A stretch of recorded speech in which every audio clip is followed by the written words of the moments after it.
ചണ്ഡീഗഡിലേക്ക് നോക്കൂ. അവിടെ ഇപ്പോൾ എയർ സൈറൺ മുഴങ്ങിയിട്ടുണ്ട്. ജില്ലാ കളക്ടർ തന്നെ അറിയിക്കുന്നുണ്ട്, ജനങ്ങൾക്ക് ജാഗ്രതാ നിർദ്ദേശം നൽകിയിട്ടുണ്ട്.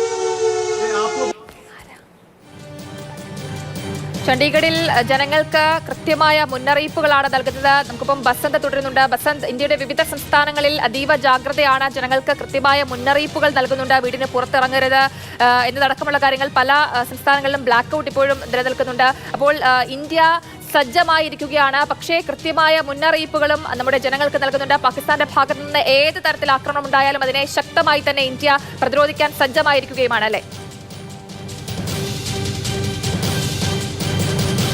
ഇന്ത്യയിൽ ഇപ്പോൾ ചണ്ഡീഗഡിലാണ് ഒരു മുന്നറിയിപ്പ് നൽകിയിരിക്കുന്നത്. അതായത് എയർ സൈറൺ അവിടെ ഇപ്പോൾ ആക്ടിവേറ്റ് ചെയ്തിട്ടുണ്ട്. ജനങ്ങൾ വീട്ടിൽ നിന്ന് പുറത്തിറങ്ങരുത് എന്നുള്ളതാണ് പ്രധാനമായും നൽകിയിരിക്കുന്നത്. വീട്ടിനകത്ത് തന്നെ തുടരുക. ഒരു വ്യോമാക്രമണത്തിനുള്ളൊരു സാധ്യത വരുമ്പോഴാണ് എയർ സൈറൺ സാധാരണ മുഴങ്ങാറുള്ളത്. ഒരു പരിശീലനത്തിൻ്റെ ഭാഗമായും ഇത് കഴിഞ്ഞ ദിവസങ്ങൾ നൽകിയിരുന്നു.